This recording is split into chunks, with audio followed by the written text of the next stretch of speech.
G'day listeners and welcome to another APS News Bulletin, keeping you up to date and well informed on the Australian property market and everything that's happening out there on a week-to-week basis. Now this week, guys, we're talking the RBA, the Reserve Bank of Australia. They came back together again this week. A lot of things sort of came out and a lot of economists and commentators and whatnot jumping in there saying a lot of things off the back of it. So I wanted to do a dedicated ep this week all around the RBA and the interest rate, what they came out with off the back of it. Now, point number one, guys, direct from them on the Reserve Bank of Australia's website, the articles minutes from their website from the meeting on Tuesday. Some key takeaways on this, guys. Deciding to leave the cash rate unchanged at 4.35%. So it was left unchanged, but obviously a few things off the back of it. They got everyone talking. Inflation is falling more slowly than expected, with high services inflation contributing to this trend. Key point here, guys, everyone's freaking out because the inflation isn't falling fast enough. It's still down 0.5% since the last reading as well. So that's not too bad. It's still falling, which is a good sign. The economic outlook remains uncertain, with inflation expected to return to the target range by the second half of 2025. So it is slower than expected. High inflation and earlier interest rate rises have impacted household consumption and real disposable income. So the cost of living getting more expensive, obviously with interest rates rising and being more expensive as well. Rents rising considerably too. Household consumption and their disposable income has lowered significantly because of these costs. So that discretionary spending is a lot lower. The costs that they can't really control, that is what has been increasing and what is keeping inflation at a higher level, keeping it a little bit stickier on that front. And final point, guys, from the RBA's minutes is returning inflation to target is the board's top priority, with a focus on sustaining medium-term inflation expectations within the target range. So look, guys, in summary, the board's not ruling out movements in either direction for the cash rate. That's pretty much what they're saying. I think they're just trying to fire a few warning shots. They'll be keeping a close eye on inflation and all the economic indicators that tie in and around and affect inflation. I won't go too much deeper into it from that side, just because the next article I'm going to dissect really goes into probably where I more see it as well. But they're pretty much just saying we're not in inflation figures yet of the target band that they're chasing, which is the 2 to 3%. We're currently sitting at 3.6%. It's still down from the 4.1% that was read in February. So we're still sitting pretty good on numbers, guys, but they're wanting it to move quicker. But there's things obviously that aren't disposable housing housing consumption costs, discretionary spending. That isn't what's blowing this thing out. And this article that I'm going to go into now probably breaks this down into a little bit more detail. It's not so much like a headline grabbing, let's go out there and try and, get a front page of the Daily Telegraph or whatever. This is probably a little bit more in line with the way that I'm seeing this thing play out as well. So article number 2 from big Michael Mudasik, and his article titled Interest Rates, Poppycock and the Elephant in the Room. What a legend. What I believe, was probably this article was probably what I believe not the most headline grabbing, just breaking it all down. Went very, very detailed into what's happening out there. I'm just going to give you guys as high level as possible, but this has got a bit of meat to it as well. So Michael writes, despite inflation surpassing the RBA's target range, a closer look reveals underlying factors that could prompt a downward shift in interest rates sooner than expected. Contrary to expectations, rising interest rates are unlikely to have a significant impact on consumer behavior at present. Many households are already financially strained, as evidenced by recent downturn in retail spending. Additionally, the US's robust household consumption is partially attributed to fixed home loans, shielding existing borrowers from rate hikes. Now, to give you guys a recap on that, guys, when you get a home loan in America, it stays at what you pay for the life of the loan. In Australia, we're obviously up and down. So changing the interest rate in the US might impact people buying a home, but it doesn't impact the people that already own a home. So very, very different from the Australian economy and the way that we do things over here. Australia's elevated inflation expectations, fueled by the RBA's commentary, have long exceeded actual CPI figures, he writes.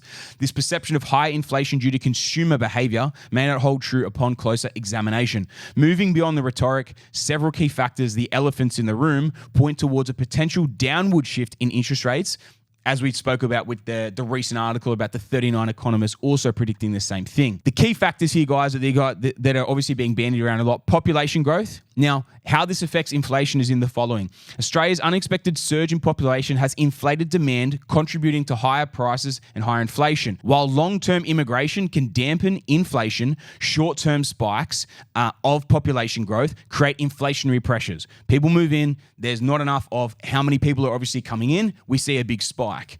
If that's created over the long term, they obviously do everything they can to meet that demand. That dampens inflation from that perspective. Number 2 is mortgage rate dynamics.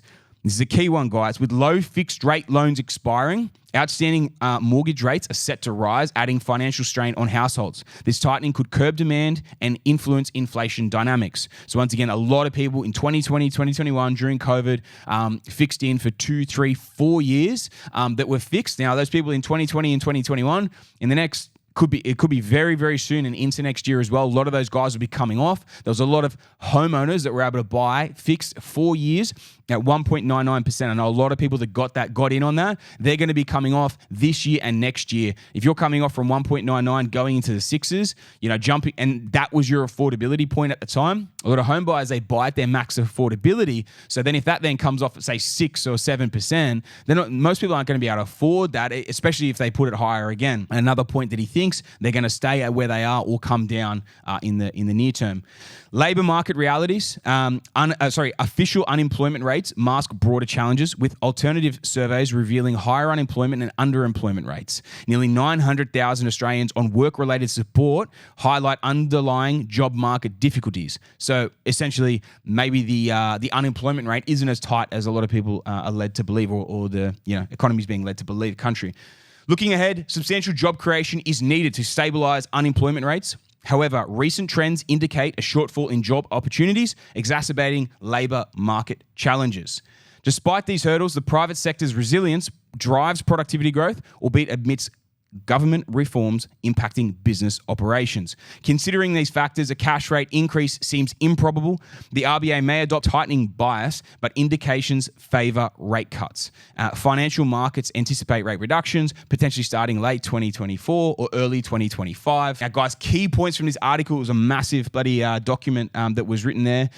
Key points here: despite rising inflation, many underlying factors suggest a continued downward shift in interest rates sooner than is expected. Inflation is currently being driven by uncontrollable cost increases rather than excessive consumer spending. Think of the things like insurance, interest rates, rents, all these sorts of things. That is not excessive spending, like going to the retail, going to the shops or whatever and blowing all the money, buying all cars, all these sorts of things. Things like insurance, rent, and all this sort of stuff as well. Key factors such as population growth, mortgage rate dynamics, and labour market challenges point towards a potential need for rate cuts, as we said, late in the year to early 25 to ease those financial burdens for borrowers. Australia's elevated inflation expectations may not align with actual CPI figures, potentially leading to a downward shift in interest rates. Rising interest rates, as a final point, guys, are unlikely to significantly impact consumer behaviour, as many households are already financially strained. I left this as like the final point of my points, because even if they were to put interest rates up by another 25 basis points, 0.5%, 1% or whatever, if people are already feeling the pinch and struggling, and retail's already struggling, and people aren't out there, spending that disposable income and discretionary income, if they don't have that and they're not spending it, rising interest rates are unlikely to solve the problem there of curbing it, because it's already being curbed in a massive way. It's those, uncontrollable cost increases that are bringing this thing unstuck and keeping it sticky and high. Now, guys, in summary of both articles and my take on the current situation, the RBA hasn't ruled out any movements in the short to medium term, neither up or down. There is a worry about inflation staying sticky, but is still down 0.5%, which is still decent and still trending that way. This is a good thing, obviously, that it's still coming down. If it was staying the same or going up, we'd have serious issues. We would probably see a rate increase. But the fact that it's still down 0.5% is still a strong point. People are spending less and feeling the pinch more. Again, not discretionary spending causing the highest inflationary numbers. Time will tell on what happens with interest rates. But I believe it's a time of watch and see. Don't get too excited one way or the other. The investing fundamentals remain the same. Don't get too caught up in the headlines. We've gone up 4.25% in the past 2-3 years, whatever it's been, in terms of interest rate increases. I wouldn't get too caught up in people trying to take the headlines of, it's going to go up again, it's going to get down, whatever. I would stick at your investing principles. What can you afford to buy? What can you afford to invest in? Stick to those things. Keep moving forward. Don't get distracted by this stuff. Obviously, it's one of the things that we need to keep an eye on from a cash flow perspective. But ultimately, it's just one of those things. And when it does start coming back down, as we've always said, that will be the trigger of the boom turning into super boom, in APS opinion. But again, guys, good to stay educated and aware of everything out there, but not saying to get too worried about or too caught up on. Just keep sticking to the fundamentals. Now, listeners, that's a wrap for another APS Weekly News Bulletin. I hope you enjoyed it. If you did, please make sure you send it on to someone else who might take some great value out of it. And until next week, guys, that's another APS News Bulletin on the Scouting Australia podcast.